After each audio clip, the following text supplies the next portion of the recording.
It's Slashy Reviews, and today we are looking at what is possibly the most controversial SH Monster Art since, well, Shimo and Scar King earlier this year. I wasn't here on YouTube for that, but I'm here for this. The SH Monsterarts Godzilla 2000 from, not Godzilla 2000, but Godzilla X Megagyrus?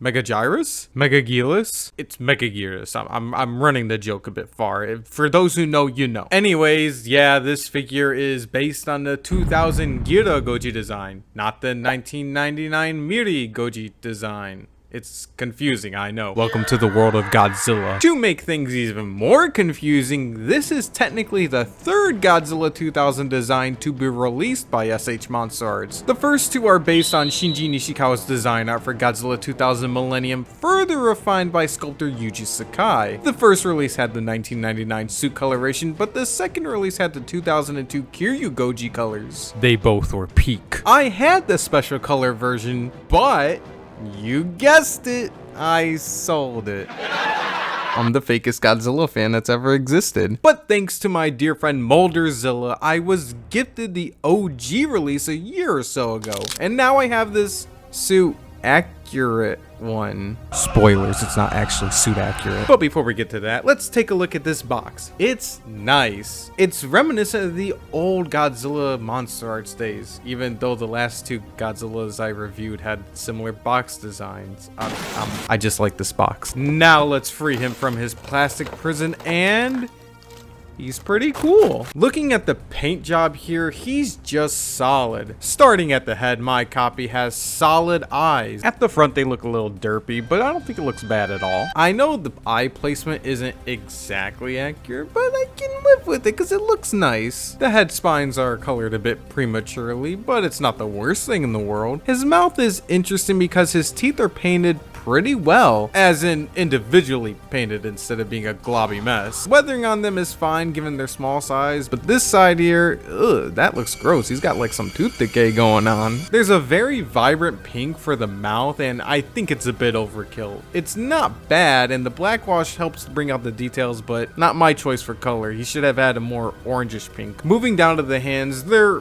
okay. Not the worst, but they have some splotchy paint and a very noticeable seam line along them. His hand here even has some dry brushing residue. Ugh. The rest of the body looks good. Damn good. I think it's got nice and subtle dry brushing from the look of it, but again, I can't tell if it's the regular plastic or a really good and subtle paint job. It's really nice. The dorsal fins look amazing. They're stellar, just immaculate painting and gradient, and it even has a subtle light reflection. This is the second best part of this figure, hands down. They're incredible and incredibly painful. Getting to the Godzilla toes, and they're better than the fingernails, but a bit garish looking in my opinion. One foot looks normal and the other one looks like it has more weathering at the tips, and it looks weird. And the paint is already scuffing. Why are these $100 plus toys scuffing like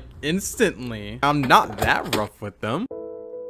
And here's where we get to the big issue with this figure. It's not a suit accurate sculpt. Actually, SH Monsterarts are supposed to be stylized. They're supposed to look like a realistic creature, not the suits. Yeah, that's a bunch of bullshit. Like, let's not kid ourselves. It's once again a Sakai stylized figure, and while it does look very cool and it's fun to play with, we'll get to it, it's literally advertised as being based on the suit. I guess they mean loosely based. Don't get me wrong, sure, at a glance, yeah, that's the iconic Godzilla 2000 design by Shinichi Wakasa. And if that works for you, then by all means, I'm not gonna shame you for buying this. I mean, I even bought it because I thought it was nice. But there's something gnawing at me, consuming the back corners of my tiny little brain. The price tag. I know you're probably tired of hearing people complaining about suit accuracy, but look at the price tag. Shouldn't this $130 toy look like the suit it's supposed to be based on? I felt that way about Scar King and Shimo, and I don't even like those characters, but they deserve to have a movie accurate design for their price point too. And I hate the stylization comment because SH Monsterarts have proven they are capable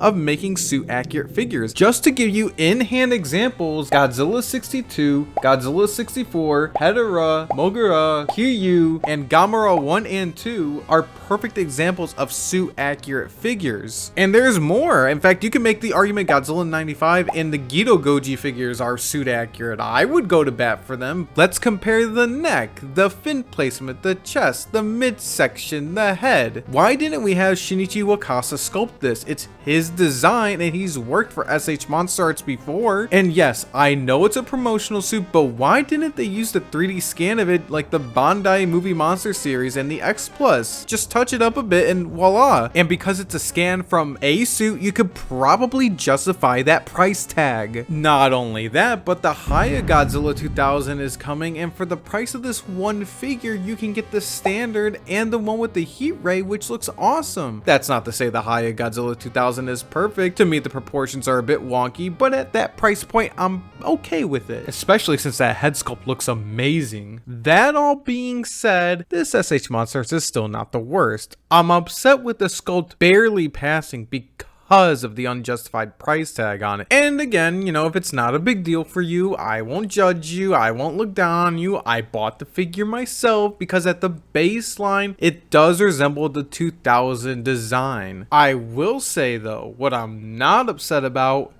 is his posability. He can look very far up, very far down. In fact, his whole neck can move pretty well. His jaw can move up and down, and his tongue can move, which is a very important feature for this Godzilla. Be careful with this part that connects to the jaw. It gets loose very easily, and it's kind of annoying to put back together. His neck can extend, which is new and really cool, and he can look side to side, but it does break the sculpt a bit, especially this fin here. Why didn't they move it down? It looks so bad sticking out like that. In fact, on my copy, I broke it by accident. This fin is articulated, but it snapped off when I accidentally had it twisting against this other fin here. I super glued it back together and it looks good as new, so no harm, no foul. Plus, the articulation wasn't much. In regards to the neck, I understand that they're trying something new, so the sculpt's not gonna flow the first time around, but his arms and elbows can also extend, which is really cool. They can stretch out and they can bend in very far. Wow, that's nice. But they can't rotate a full 360 at the base, but they can at the second joint. The hands are on the ball joint, can spin a full 360, and they can move up and down. He can wave. The upper torso and tiny midsection piece can also extend and rotate a full 360. Whoa, that's nuts. He has a solid crunch forward, and he can't go back that far, but that's okay. However, I genuinely think this is the worst part of the engineering because it leaves some massive gaps when you bend or move the figure. This is so baffling because both the 2002 and original 2000 figures fixed this design flaw. It's probably due to these fins being at a weird angle, which they didn't need to be. That's certainly a choice. He's got a killer spread and pieces to cover those nasty gaps I hate. The leg can extend like the neck and the upper torso can, but this was something the old Godzilla 2000 can do, but they can't rotate a full 360. Or maybe they can, but I don't want to risk.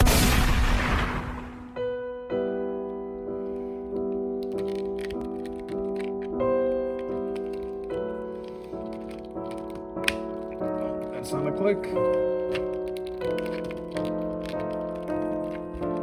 They can extend that much, bend back that much. Noticing this piece here, which I think is new for SH Monsterarts, I'm not entirely sure, but I think the Haya 1991 Godzilla has this also. He's got those calf joints and a damn good pivot, and his feet can move up and down. Nice. And then we get to this tail, and it's just magical. I know the Haya 1991 Godzilla tail is now the gold standard, but I don't have that figure yet, and I hear this tail is on the same level, I think. And oh my god, I love it. It doesn't fall off either. It's perfectly jointed. The range on it is nuts. I mean, look at this. Multiple S curves up and down, side to side. It's just what the gold standard for tails should be. I mean, this figure is so poseable, he can auto fellatio himself. I'm sorry you had to see that. And let me tell you, this guy can freaking pose. I don't mind that it breaks the sculpt much because look at this. He dances, he swims, he T-Rex poses, T poses, meditates, he -1s, he does the iconic Godzilla 2000 video game poses and other iconic Godzilla poses, and you better believe he passes the dab pose challenge. It's a really fun toy to play with. He would be more fun with some accessories though. Don't worry, I got this really cool toy that I picked up from outside, and they can fight. It's the real Megaguirus.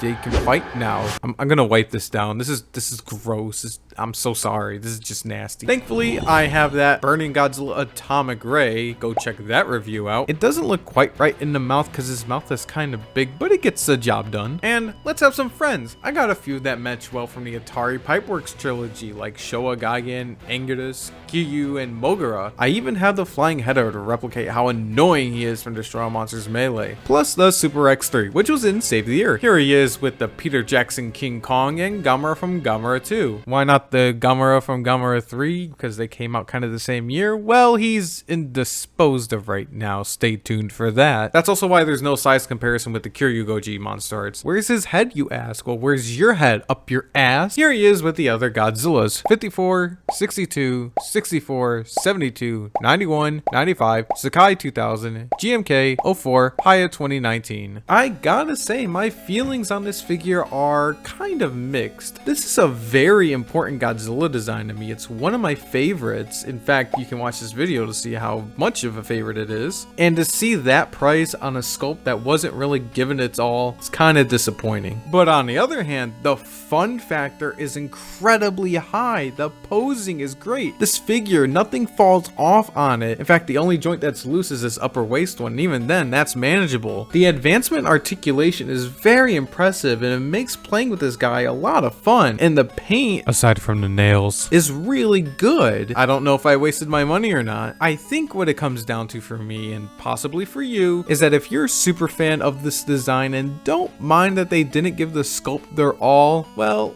I guess I recommend it. But for people who expect the utmost quality for that price, you may want to wait for the Haya. Again, I don't know if the Haya is going to be better. I think proportionally it looks weird, but it has an excellent face, and so far it looks to be having great eyes and paint. But it's the price. It's going to come down to that. If you can get a deal on this figure, I do recommend it. He does look like Godzilla 2000, but only if you don't look a little too close. He is incredibly fun, although I still think that they made some stupid design choices. This is a great Godzilla figure for what it is. Thank you for watching. Why don't you leave a like and leave a comment? Tell me how much I suck at talking about SH Monsterarts, because they're obviously stylized figures and never suit accurate.